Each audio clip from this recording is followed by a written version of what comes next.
we're first exposed to the idea of a slope of a line early on in our algebra careers, but I figure it never hurts to review it a bit. So let me draw some axes. That is my y-axis. Or maybe I should call it my f of x axis. Y is equal to f of x. And let me draw my x-axis just like that. That is my x-axis. And let me draw a line. So let me draw a line like this. And what we want to do is remind ourselves, how do we find the slope? How do we find the slope of that line? And what we do is we take 2 points on the line. We take 2 points on the line. So let's say we take this point right here. Let's say that that is the point x is equal to a. And then what would this be? This would be the point f of a, where the function is going to be some line. We could write f of x is going to be equal to mx plus b. We don't know what m and b are, but this is all a little bit of review. So this is a. And then the y value is what happens to the function when you evaluated it at a. So that's that point right there. And then we could take another point on this line. Let's say we take the point b right there. And then this coordinate up here is going to be the point b f of b. Right? Because this is just the point when you evaluate the function at b. You put b in here, you're going to get that point right there. So let me just draw a little line right there. So that is f of b right there. Actually, let me make it clear that this coordinate right here is the point a f of a. So how do we find the slope between these 2 points, or more generally of this entire line? Because a line has the slope is consistent the whole way through it. And we know that once we find the slope, that's actually going to be the value of this f. But that's all a review of your algebra. But how do we do it? Well, a couple of ways to think about it. Slope is equal to rise over run. That you might have seen that when you first learned algebra. Or another way of writing it, it's change in y over change in x. So let's figure out what the change in y over the change in x is for this particular case. So the change in y is equal to what?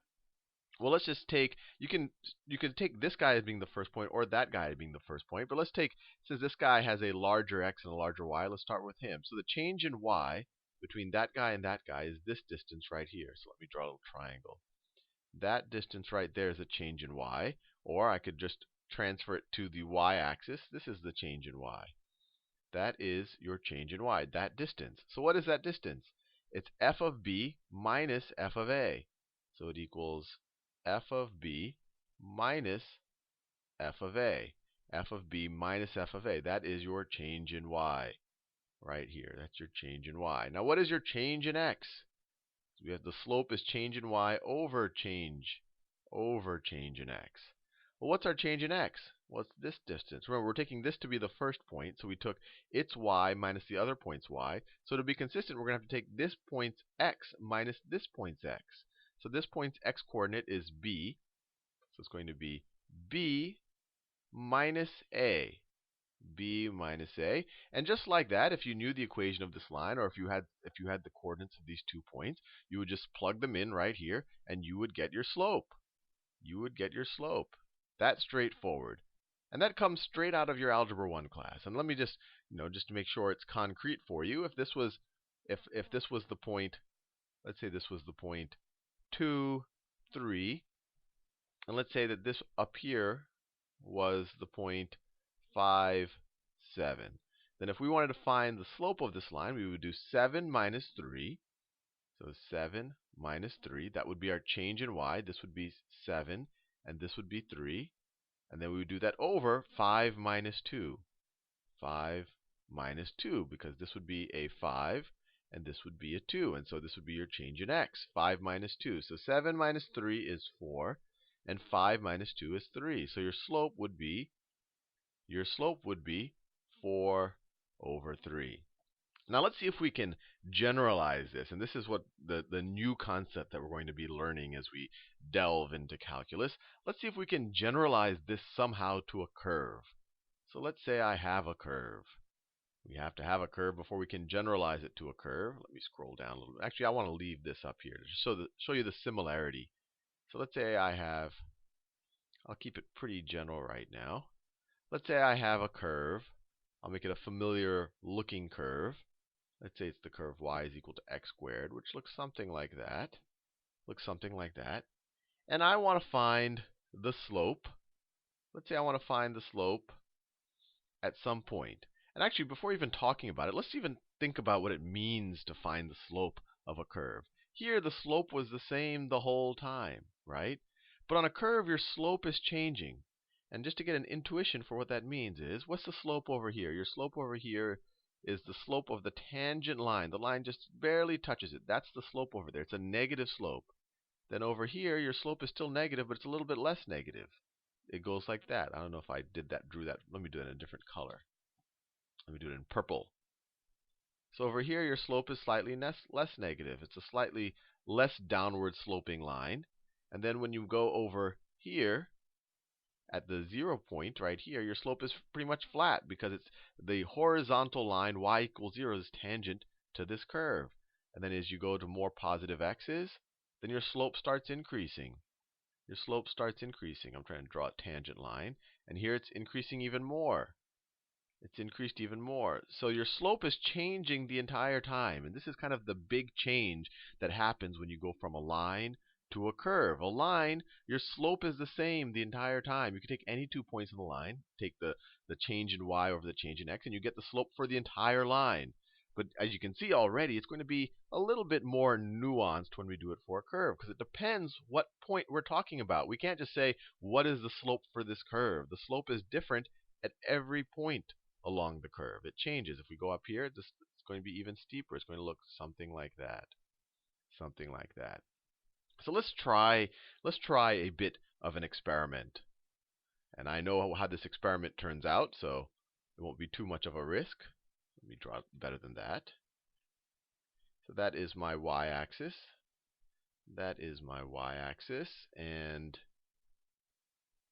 that's my x-axis. X, and let's call this, we could call this y, or we could call this the f of x axis. Either way. And let me draw my curve again. So I'll just draw it in the positive coordinate like that. That's my curve. And what if I want to find the slope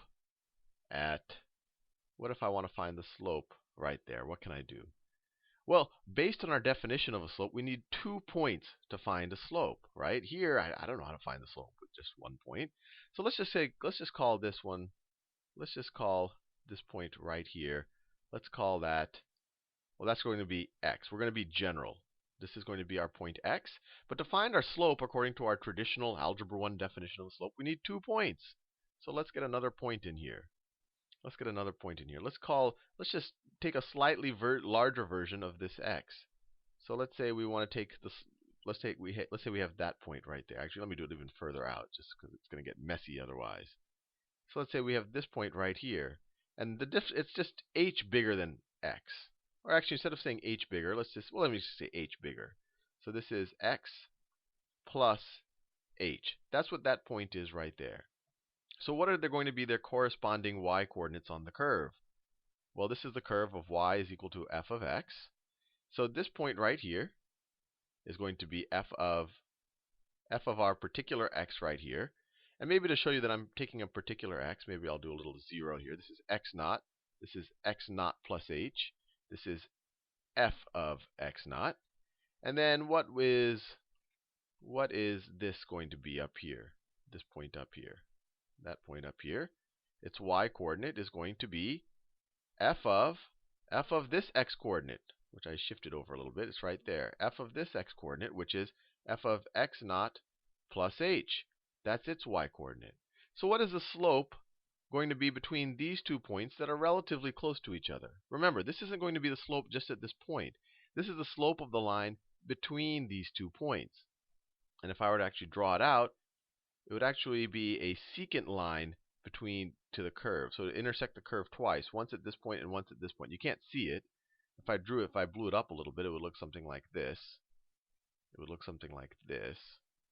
It would look like that, where this is our coordinate x naught, f of x naught, and up here is our coordinate for this point, which would be the x coordinate would be x naught plus h, and the y coordinate would be f of x naught plus h. Just whatever this function is, we're evaluating it at this x-coordinate. That's all it is. So these are the 2 points. So maybe a good start is just say, hey, what is the slope of this secant line? And just like we did in the previous example, you find the change in x. The change in y. That'll be your change in y. And you divide that by your change in x. You divide that by your change in x. Let me draw it here. Your change in y would be that right here. Change in y. And then your change in x would be that right there. So what is the slope going to be of the secant line? The slope is going to be equal to, let's start with this point up here just because it seems to be larger. So we want to change in y. So this value right here, this y value is f of x naught plus h. I just evaluated this guy up here. It looks like a fancy term, but all it means is, look, the slightly larger x, evaluate its y coordinate, where the curve is at that value of x. So that is going to be, so the change in y is going to be f of x naught plus h. That's just the y coordinate up here, minus this y coordinate over here. So minus f of x naught, and that's our change in, so that equals our change in y. And you want to divide that by your change in x. You want to divide that by your change in x. So what is this? This is the larger x value. We started with this coordinate, so we start with its x coordinate. So it's x naught plus h, minus this x coordinate. Well, we just picked a general number. It's x naught. So that is over your change in x. Just like that. So this is the slope of the secant line. We still haven't answered what the slope is right at that point. But maybe this will help us get there. So if we simplify this, so let me write it down like this. The slope of the secant, let me write that properly. The slope of the secant line is equal to the value of the function at this point, f of x naught plus h, minus the value of the function here, minus f of x naught. So that just tells us the change in y. It's the exact same definition of slope we've always used, over the change in x. And we can simplify this. We have x naught plus h minus x naught. So x naught minus x naught cancel out, so you have that over h. So this is equal to our change in y over change in x. Fair enough. But I started off saying I want to find the slope of the line at that point, at this point right here. This is the zoomed out version of it. So what can I do? Well, I defined this second point here as just the first point plus some h. And we have something in our toolkit called a limit. This h is just a general number, right? This h is just, it could be 10, it could be 2, it could be 0.02, it could be 1 times 10 to the negative 100. It can be an arbitrarily small number. So what would happen, at least just theoretically, if I were to take the limit as h approaches 0? So if, first maybe h is this fairly large number over here, and then if I take h a little bit smaller, then I'd be finding the slope of this secant line. If I took h to be even a little bit smaller, I'd be finding the slope of that secant line. If h is a little bit smaller, I'd be finding the slope of that line. So as h approaches 0, I'll be getting closer and closer to finding the slope of the line right at my point in question. Obviously, if h is a large number, my secant line is going to be way off from the slope at exactly that point right there. But if h is 0.000001, if it's an infinitesimally small number, then I'm going to get pretty close. So what happens? What happens if I take the limit as h approaches 0 of this? So the limit as h approaches 0 of my secant slope of, let me switch to green, f of x naught plus h minus f of x naught, that was my change in y, over my change in, over h, which is my change in x.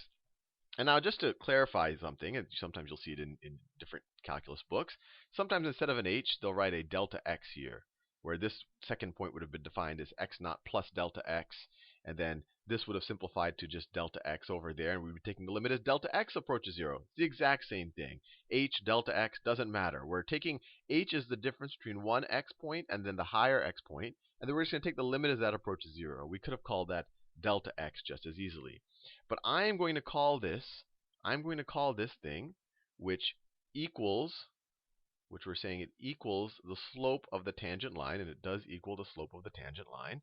I'm going to call this the derivative of f. Let me write that down. The derivative of f. And I'm going to say that this is equal to f prime of x.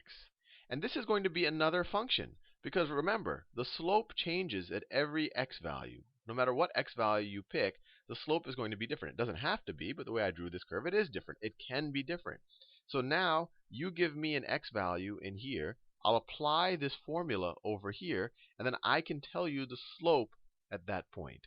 Now, it all seems very confusing and maybe abstract at this point. In the next video, I'll actually do an example of calculating a slope, and it'll make everything a little bit more concrete.